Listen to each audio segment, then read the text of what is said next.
Hello, and welcome to tonight's edition of Unlocking Your Truth with Dr. Lesley and Corey. Hello, everybody.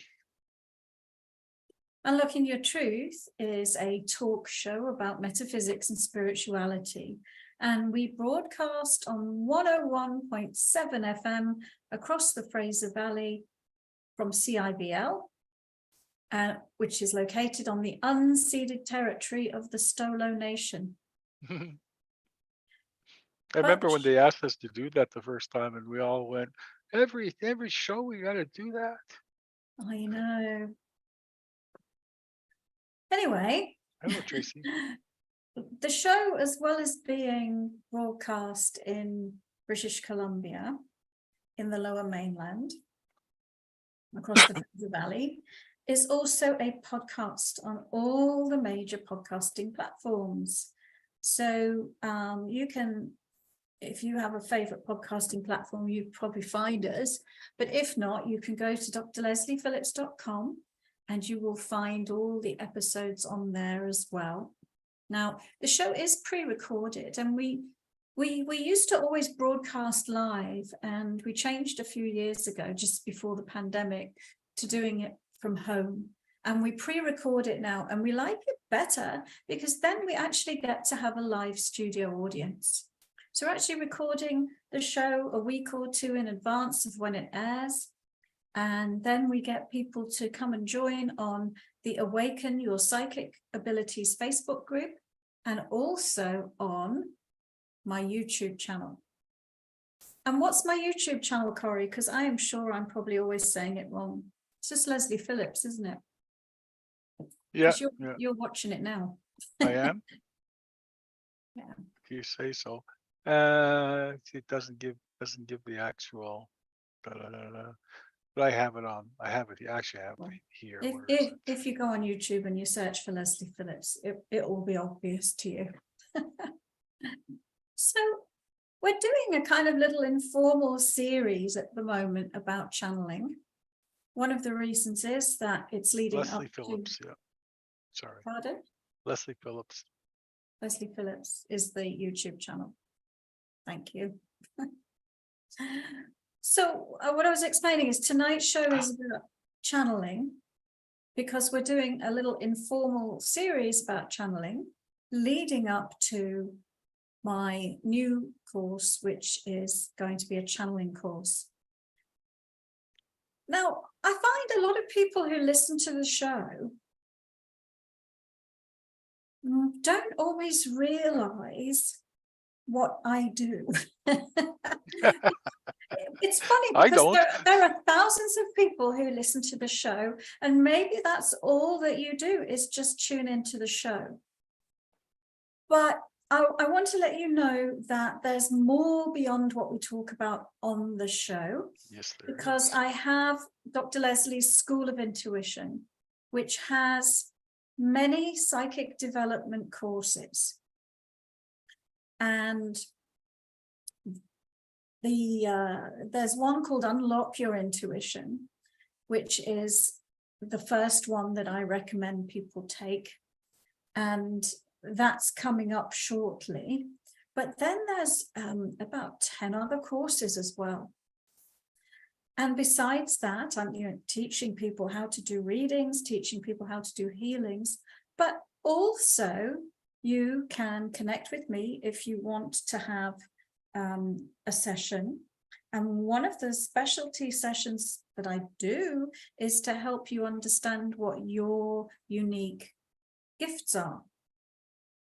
So if you've listened to, because I often meet people, they've been listening to the show for years, and and all of a sudden they've discovered that there's other ways to connect besides listening to the podcast. So I just wanted to mention that.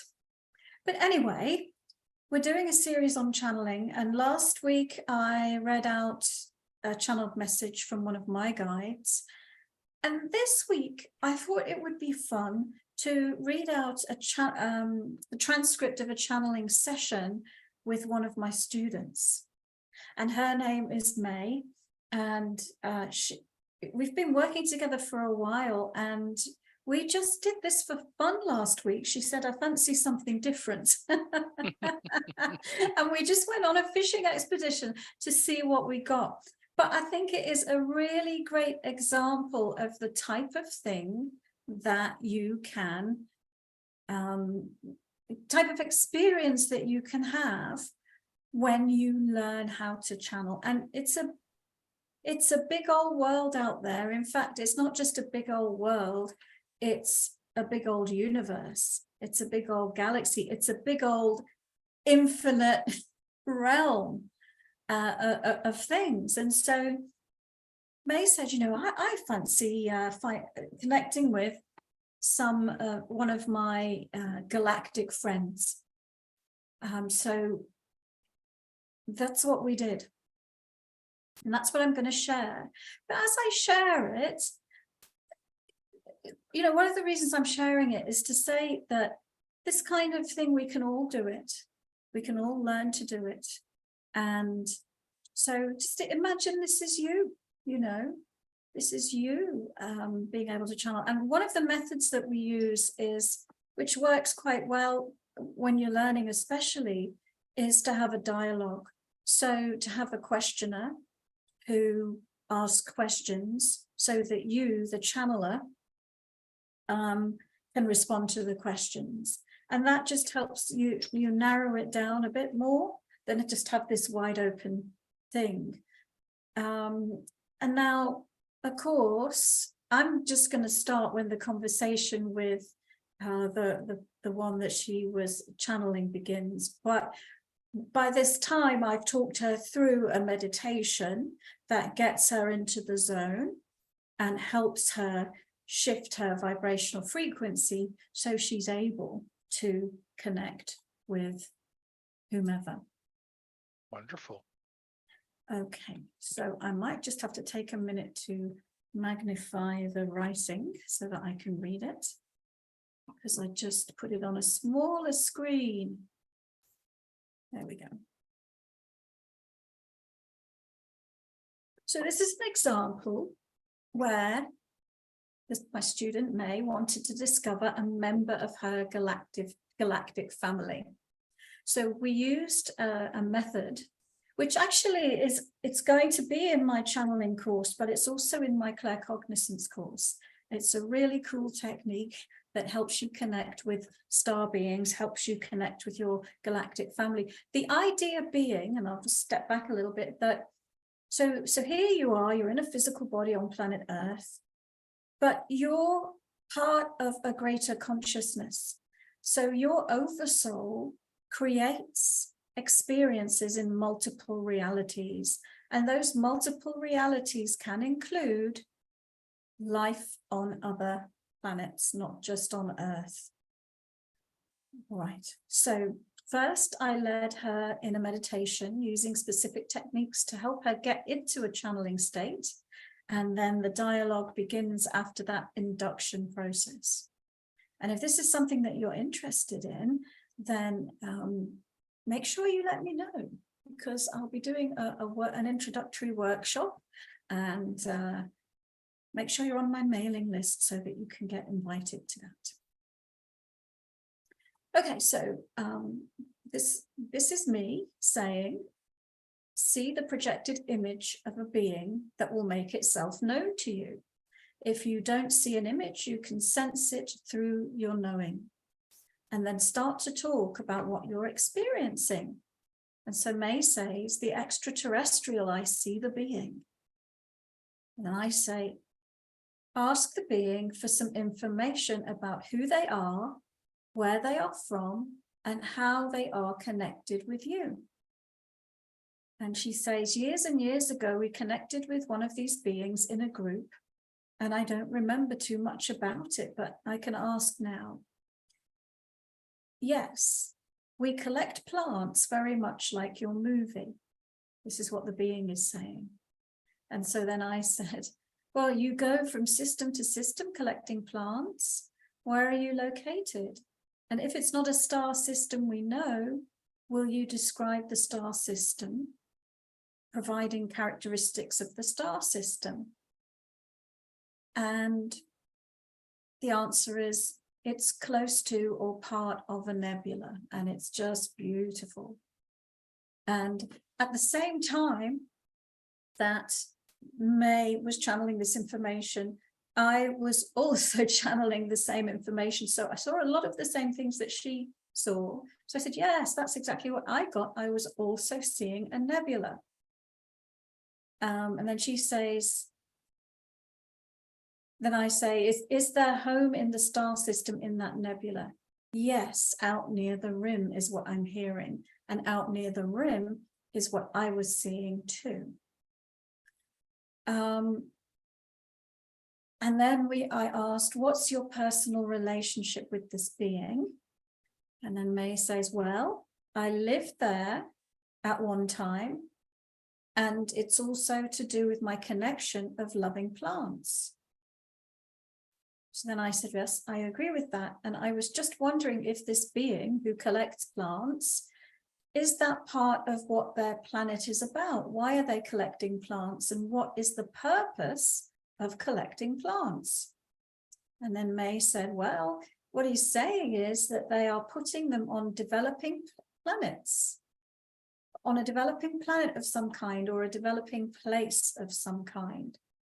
So I said, wow, is this place that's under development for them to live on, or are they just creating a new world? May said they're creating a new world. Is that their purpose as a species, to seed new worlds, to attend to the creation of new worlds, or just his specific individual purpose? And then the answer was from the being, mainly most of us are explorers pulling together this flora, and we do set up worlds for the latest species of what you might call humanity, which takes all shapes and forms. So then I asked, well, were you involved in originating our planet? Were you involved in setting up the Earth? And the answer was, he says we did bring things there, and it was much lusher when it began. Some of the plants are in the Amazon area. And then May thinks, well, that makes me think that maybe there's a medical connection with them. And then I said, yes, that's what I was going to ask. Can he talk about the ethnobotany of our world, about the medicinal properties of plants in our world? And what would he like to tell us about them? And the answer was, one of our main priorities is to ensure that the species has the ability to heal themselves. So we do put things in prime areas that we know that will help. The Amazon is a major one, and other locations of indigenous species on the planet. And then I asked, do you still put plants on Earth today? The answer was, it's a little bit more difficult since the Amazon is being harvested so much, and they have to be careful not to be caught, but they have still put some things in. Then I said, can you tell us some information about the natural plant medicines versus what the pharmaceutical industry does, which is to extract the active ingredient from a plant and make it into a concentrated, injectable or pill form? Can he tell us something about the pros and cons? Are the plant medicines meant to be taken as a holistic thing? And are we getting off track when we create pharmaceuticals out of them? What is his perspective? And the answer was, it's never as potent as you would have from its area of growth. It's diluted when it's made into a pill or a capsule. So then I asked, well, what does he say about picking a plant from its natural ecosystem to use as a medicine versus growing a plant in a monoculture to use as a medicine versus manufacturing the active ingredient in a factory and putting it in a pill? And the answer was, the primary source is the optimum. You can grow it in a lab or a home or whatever, but it doesn't have the same ecosystems that supported it. And so it's not going to be the same, and it's less the same if it's in a pill. And then I asked, well, when we have a pill, we've got one active ingredient and we have it in a really strong concentration. So it's like a big hammer. And when we have the plant from its natural source, we have the influence of the energetics of the ecosystem. And we also have everything that's in the plant, which may synergistically work together with what we've determined to be the active ingredients. Can you please speak to me about that a little bit more? How can we evolve our approach to medicine?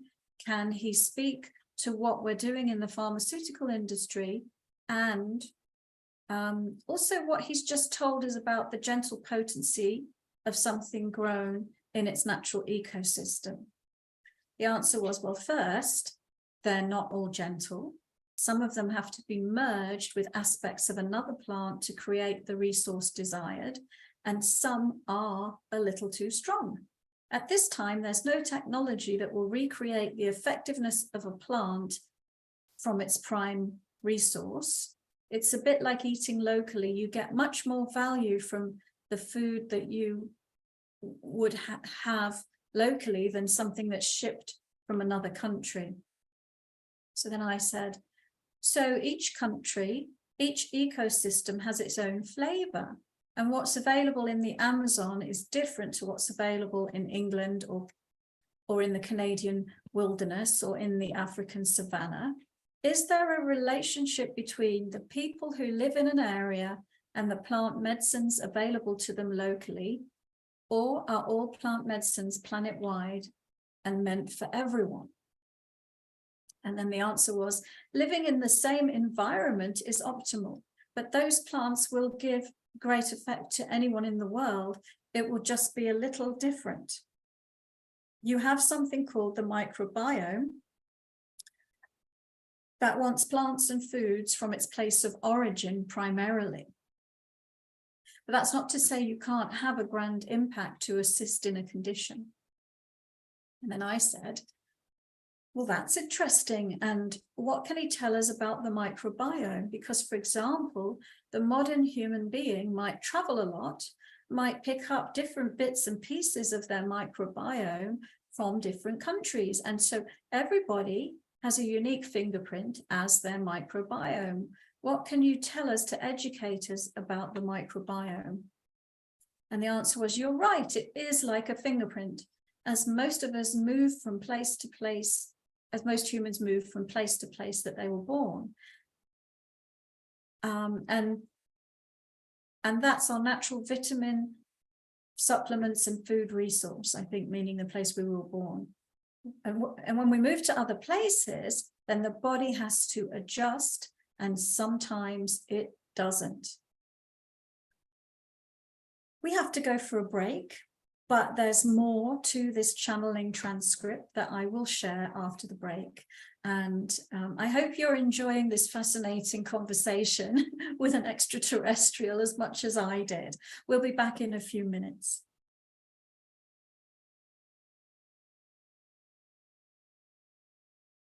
Welcome back, everyone, to Unlocking Your Truth with Dr. Lesley. Tonight's episode is following on this series that we're doing on channeling, and I just thought it would be a lot of fun to share some material that one of my students managed to channel. And I was explaining that a really good way to practice channeling is to have two people and have one person act as the questioner, and then the person who's channeling the information can remain in a trance state. And so what I did was help the student enter into a deep trance state and talk them through a process to help them to connect with a star system that was relevant to them and to connect with a being that they had a relationship with. And before the break, we were at a point in the transcript where we'd started to talk about the microbiome, because the extraterrestrial that ended up coming through was a specialist in seeding plant life on new worlds. It's very, Tracy says very interesting. Yes. Yeah, me too. And that group of beings That's their specialization. They've been involved in seeding plant life onto our planet.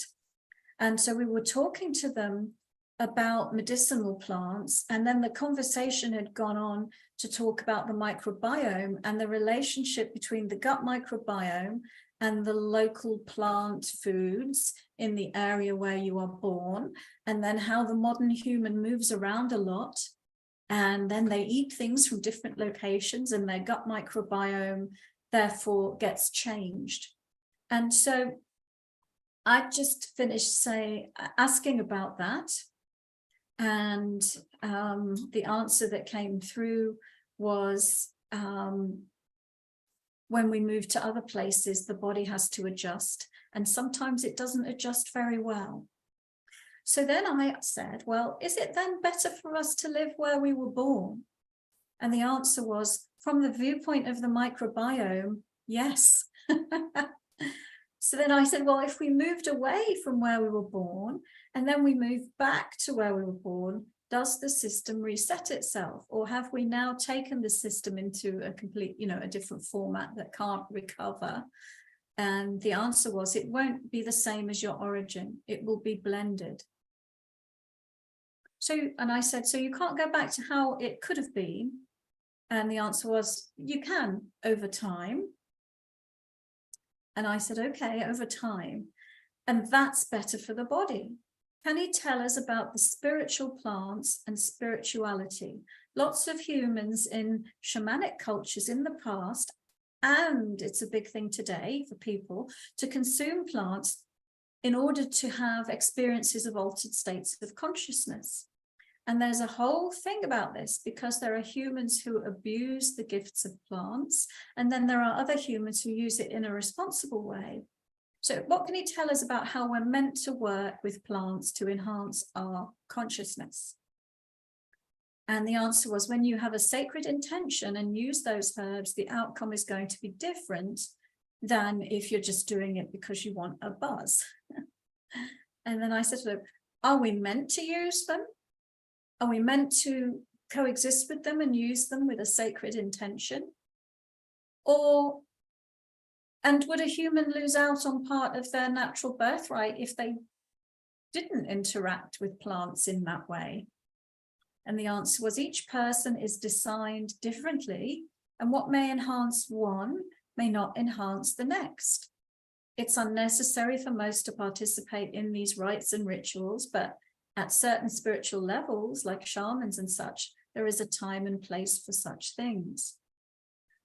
So then I said, when people have asked me about this, one of the things I tend to say to them is, and I would like his perspective on whether he agrees, that each person has a unique frequency and vibration. So person A could consume the same plant medicine as person B, and person A could have a negative experience, whereas person B could have a positive experience, because the plant medicine is a lower frequency compared to the natural frequency of person A, so it brings them down in frequency, whereas person B has a lower vibrational frequency than the plant medicine, and so it brings them up in frequency. Is that a correct way of looking at this? And then the answer was very simple, yes. So I said, thank you. A lot of us have a belief system that relates to nature spirits and the idea that each plant has guardian spirits, and we can interact with and communicate with the guardian spirits. And we can call them names like divas and fairies. What can you tell us about that? The divas, the divic kingdom, the spirits that protect and tend to the plant kingdom. And the answer was, well, they are guardians and they mutually coexist for the betterment of the plants. So then I asked, if he collects a plant from planet A and takes that plant to planet B, is he also transplanting the divas? Are they also moving the divas from one planet to another along with the plant? And the answer was, they don't migrate. That the divas stay on the source planet. But on the planet where the plant is being introduced, the devic system now has to be created. Isn't that interesting? Mm. So I said, well, does the planet herself create the devic kingdom? Does she give birth? Does the planet give birth to them to support the plant life? And the answer was yes, it has to be that way. So I said, very interesting. And you know, also we have on our planet a saying that somebody has a green thumb, and the person with the green thumb can make plants bloom and flourish. And there are other people who can't keep them alive. So as humans, what is it about that? Is it that the person with the green thumb, yes, they can be doing the practical things of watering and providing nutrients, but is it also to do with the energy that person is putting towards the plant? And the answer is yes, they're giving the plants love. So then I said, I believe that plants communicate through telepathy. Can you tell us more about plant communication? Telepathy being non-verbal communication. So it's about the plant being able to tune into the vibes. And the answer was, plants are able to communicate through the air.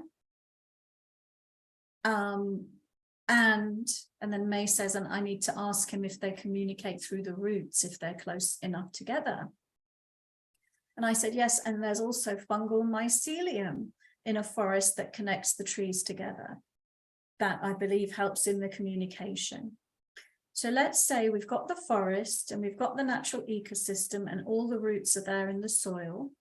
Maybe they're connecting, and maybe there's fungal mycelium and microbes that are also connecting the plants. But now let's say we've got 2 house plants and they're in pots, so they've not got mycelium or roots connecting. Now, like you were saying, those might communicate through the air. So how does that work when a plant has its roots separated? And I said, I think they've done scientific experiments on this and shown that plants actually absolutely can communicate with each other. And then May said, yes, I've heard the sound of a tomato recently, and people are experimenting with plant sounds. And then the alien said, yeah, he's agreeing that there are ultrasound waves beyond the human ears, and that plants have their own frequencies of communication. So I said, fascinating. And then earlier he said they collect, I think May had said earlier they collect flora and fauna. So I asked, so it's not just plants, are they collecting animals and insects and other things as well? And the microbes, are they collecting and transferring the microbes? And May said, well, we're talking about plants. Animals can be seeded, but they have to have the base prepared for them in order for them to survive. And I said, yes, and is that not his job to do the animals? Are they just doing the plants, or do they sometimes do animals as well? And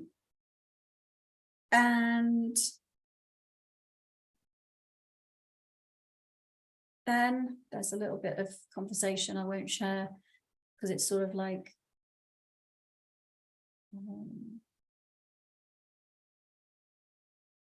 what does he have to say about the sort of spiritual agreement between humans and plants?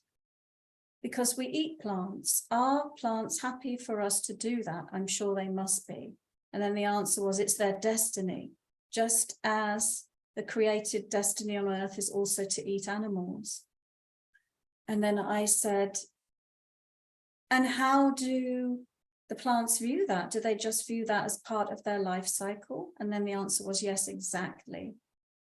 And then I asked, when a species of plant becomes extinct, on one level we might say, oh, bad humans, we've caused a dreadful thing because we've been deforesting the Amazon. But on another level we might say, well, isn't that just meant to be? Isn't that just part of that particular plant had a certain period of existence in our world and in our reality, and now that's complete and it's meant to be? Otherwise it wouldn't be. So what can he say about those ideas? And the answer was, both are true. Some of these plants should not have been obliterated, but there are also, they are natural cycles that they all go through. But deep harvesting is detrimental to helpful plants, and you are losing elements that are needed. And then I said, okay, so he's talking about mass farming and monocultures and all of that as well. And then I said, oh, I want to ask a wild card question. What is the most fantastical plant that he has ever known that would boggle our minds? And he said, well, he showed her a plant that has tendrils that they didn't look like feet, but they allow the plant to move. Okay, so I said, in that case, it doesn't have a root structure as we know it. It's kind of an air plant that can walk. And the answer was, yeah, bushy and full. So then I asked, well, tell us about the intelligence of plants. So we have this measure of intelligence that we put on humans, and some of us put on dolphins as being top of the intelligence list. And we don't really look at plants as being intelligent.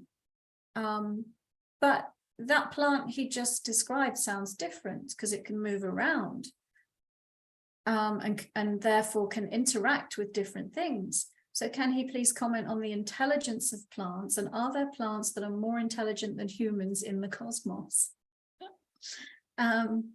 And he said, are you talking about on the same planet? And I said, no, not necessarily.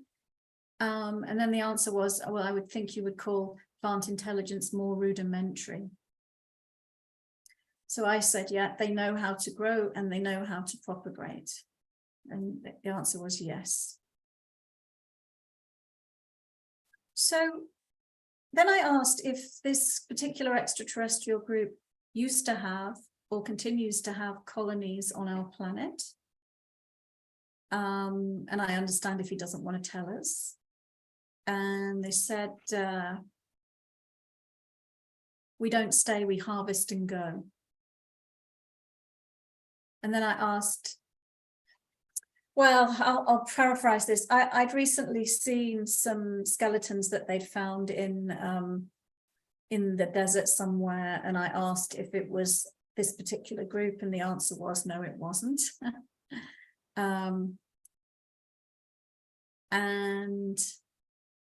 I asked how they communicate with each other, and the answer was it's telepathic and it's through the heart. I asked how do they reproduce, and because I wondered, in some extraterrestrial species it's non-physical, they are creating it in a spiritual way, but the answer for this group was that it was still physical in nature. I asked if we shared any DNA with this particular group of ETs, and the answer was the closest thing might be the heart chakra and the DNA based on that area. Does that make sense? And I said intuitively yes, intellectually no. But you know, our intellect is limited. And then I asked, what do they do for fun? And I think the answer was everything that they do with plants, and that their personality is curious and loving. I asked how many planets has this individual visited? And the answer was, by the time I transform, hundreds. I asked them, how are you moving between planets? Is it through advanced quantum technology? Is there any time moving from one place to another? Are you moving in starships? And the answer was, it's a physical spaceship, because they need the physical spaceship to store the plants so the plants can exist and thrive. And I asked how fast they move, and they said warp speed.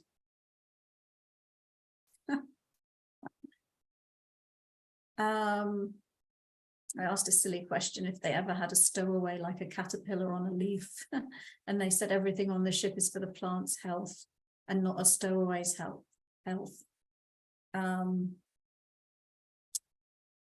So then I said, well, plant isn't sterile. A plant exists in a degree of symbiosis. and it has a form of a microbiome. It has bacteria that exist in its roots and on its stems and on its leaves. They're part of the plant's existence. So can he talk about that? For example, a legume has nitrogen-fixing bacteria in the roots, as an example of what I'm talking about. So when they transport the plants, are they transporting the microbial community, or is that also something that needs to be created anew? Are they bringing the plants sterile onto the new planet? And is and then the colonization of microbes happens naturally, or are they bringing the microbes with the plant?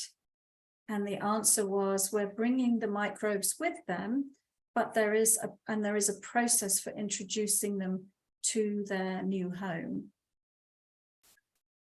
And then the conversation starts to wind up. So I'll see if that, so I'm just saying how much I've enjoyed talking to him, because I used to be a biologist and a microbiologist. And so I thanked him. And then I think we wound it down, unless we came up with a couple of other questions at the last minute.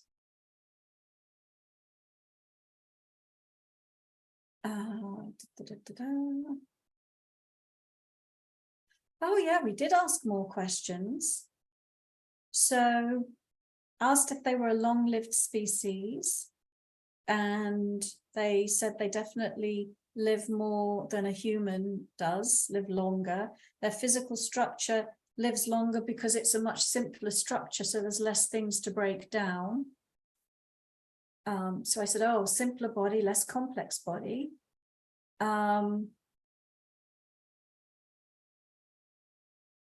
Yeah, I think that's it. That's it. That we wound down the conversation and agreed to talk to him again. We didn't ask him if he had a name.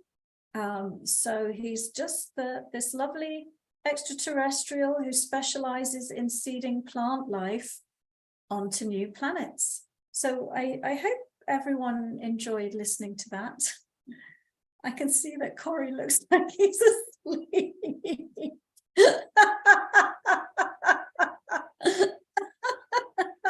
But anyway, I think it's time to go for a break, and then we'll turn it over to questions from people. Oh, we'll be back in a moment.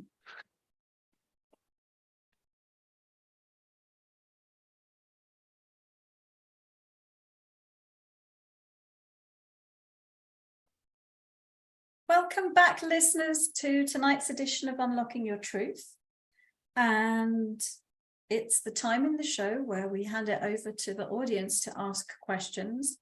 The theme of the show has been on channeling, and I shared a particular channeled conversation between myself and one of my students who was channeling an extraterrestrial, which I found absolutely fascinating myself. Although Corey looked like he found it quite sleep-inducing. The drugs are kicking in. Okay, Tracy says, can you describe what he looked like? Is there any description of him? Well, so the student May was channeling the ET. I think she said he kind of looked like, you know, E.T. Phone Home, E.T. that movie. I was seeing I was getting clairvoyantly sometimes the answers to the questions in pictures, but I guess because I was interacting with May, I didn't really bother to look at what he looked like. Because I was just focusing on communicating through her. But I think that's what she said he looked like. Yeah, that's the second part of her question. Similar. Were you both able to see him clairvoyantly? I didn't really. Well, I guess it's similar to the way May described him. If like a simpler body than ours, I think she's listening on YouTube actually, so she might be able to type in what he looked like to her. So let's see what she answers. Should have invited her on the show. Should have done, yeah. Mhm. David says, "Hi, Dr. Lesley. What are shadow people?" You give me a bit more context where you've heard this idea of shadow people. That's not a term. I mean, I've heard it before. It's not really a term that I use in my vocabulary. I would say that perhaps when I tune into the question, that it's relating to the idea of extra-dimensional beings who are not fully physical in our reality, but you can catch glimpses of them if you are open psychically. So that might be one explanation of what shadow people are. And he said, "That's what I was thinking." It's from Cool. David. So Tracy also says, "Curious to know if he was a particular color vibration." Well, I think that there was a lot of green involved.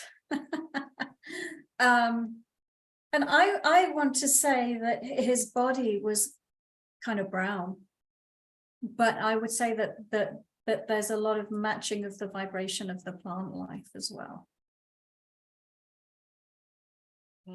Interesting, yeah. Hey, that's actually an interesting question when you think about it. I wonder, makes me wonder if other planets and other peoples on those planets have the same peculiarity that we have here on Earth, where we have different people of different colors. Well, I've heard, I can't remember what, I think I've heard Bashar speak about that, or possibly Ryo. And those are two beings that are channeled from the Essassani civilization. And what they've said is no, that the variety on our planet is much greater than it tends to be on other planets. So often the people on a planet are much more similar to each other than they are on our planet, because, and that's part on purpose, because one of the things about our planet is it is, and not exactly it's I'll use the word experiment for want of a better word, in diversity, that there's so much diversity here. There's so many differing opinions and shades of color and everything. And that is, we are part of how the universe is growing in terms of being able to accept such a high degree of diversity. So the idea is that one day, hopefully, we will be able to accept each other for our differences and live together peacefully and harmoniously. That's part of the grand plan. Yeah. When you think that the Earth or the universe is made up of the same stuff, all the energy is the same. You would also think that the DNA structure, or I don't know if that's the proper term, but the energy structure of the individuals and individual planets would be the same with the energy itself is there. I mean, but the coloring would have a lot to do with their planetary environment. So, well, there are planets and realities that are mind-bogglingly different, but there are also ones where the forms of life are similar. And the other thing I would say about the variety here on this planet is because we've been seeded by different extraterrestrial groups, and that's part of what is explaining the genetic variation. I mean, scientists would have a different explanation, that it has to do with the adaptation to the environment. But there's also the idea that we are not completely from here. Well, I think maybe another way to ask that question would be, would their chakra systems be similar? Since the chakra system is the vibration. That's an interesting question, and I would say probably if they're humanoid, yeah, it would be similar, but they're not all humanoid, so I'm sure there's great variety of life forms with things that we wouldn't even begin to comprehend. So here's a message from May. And May says that ET has a brown color, a head on a long neck, a big heart that shines pink/red. The creator of ET dreamed of this species and thus created the movie. Yeah, thank you. So similar to the ET. Yeah. I don't know what the title of that movie was. I just think ET Phone Home. Okay. We have the pink lady. When we get these messages from ETs, are we supposed to tell the world? I would say there's no supposed to anything. I think that if you are somebody who becomes one who channels messages, that the people who are meant to hear those messages will find their way to listen to them. But I certainly wouldn't say that there is one message that everyone on the world should be hearing and listening to, because again, there's great variety here. So I would say if you are excited about something, then yeah, talk about it, share it with people.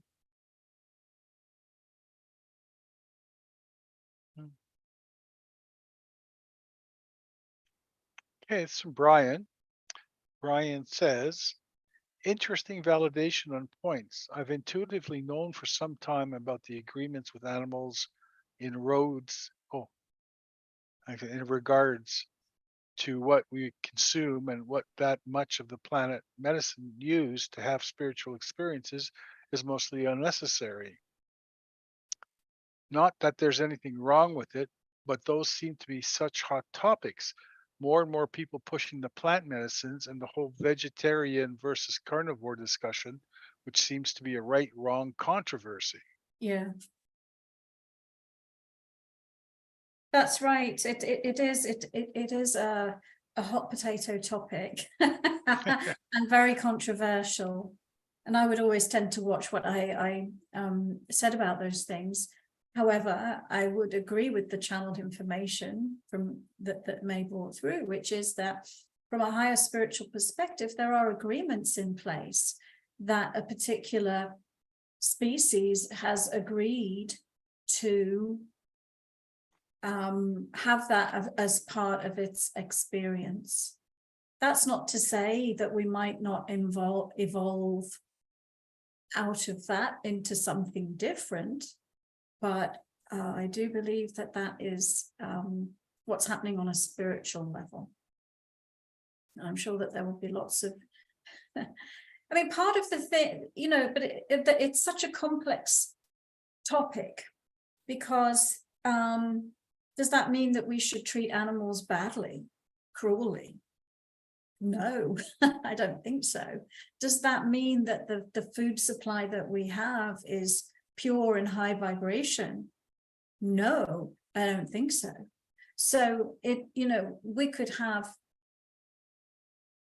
a whole podcast that just talks about that topic, couldn't we? There's so much that you could, so many angles that you could, and perspectives that you can come from on that. True.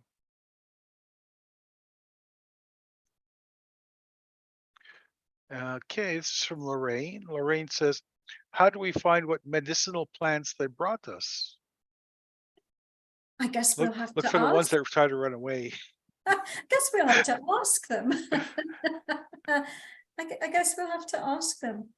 I mean, the Amazon is, there are certain areas on the planet, the Amazon is one, where the biodiversity is was extremely high.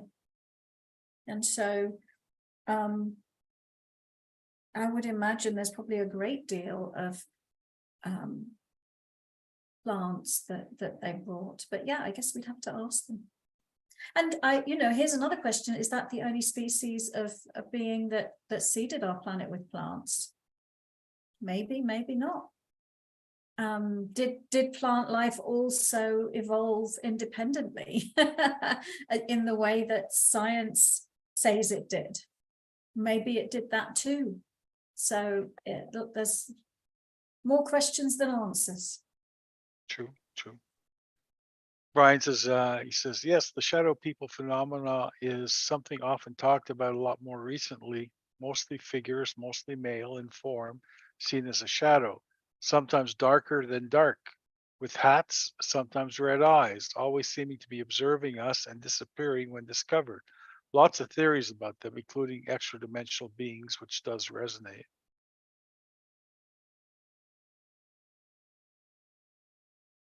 Yeah. And he also says, says he agrees, but animals should be treated humanly, food source or not. Lots of good points to cover there. I agree. I mean, you could say the same thing about plants too. I mean, plants are alive. It's been shown that you can connect telepathically with them. It shows that they have feelings, like my plants love me. I know that. I can feel that. And Well, yeah. it just Sorry. shows you, like, how do we differentiate? Well, and Because they also walk and breathe. just think about what we were talking about. A plant in its natural ecosystem has everything it needs from the environment, versus a huge monoculture where it's sprayed with pesticides and forced on nutrient deficient soil. There's a huge difference between those two things. Yeah, very much so. Tracy says, another great show. Pink Lady says, thank you as well. Well, that's actually it. Yeah, and I'm thinking if I get time next week, I might share some other student experiences I've had. I've got some channeling material from a group who channeled some information from the Pleiades. I think we might have even channeled some information from Sirius with the same group. I'll have to check. So I might share some more student experiences of channeling next week. We'll see. Oh boy. Just a special shout out to Jill. Jill joined us tonight, and so did the jury. Hello. Sometimes we say particular because these are friends of ours that joined us on the show. Haven't heard from Jill for a while. She's out all the way out in Toronto, I think. Or no, I think she's back here now. Anyway, folks, that was it for the night.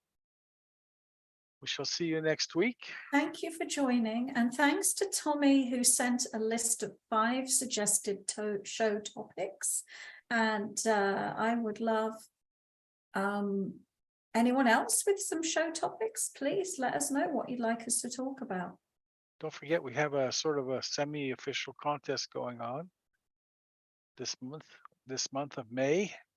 Oh, to come up with great show topics for us. Yes. Yes, we'll be with a prize at the end. And Tommy's the only entrant so far, so yeah. Let's get some competition for him. Yes, we should do that. Thank you, folks.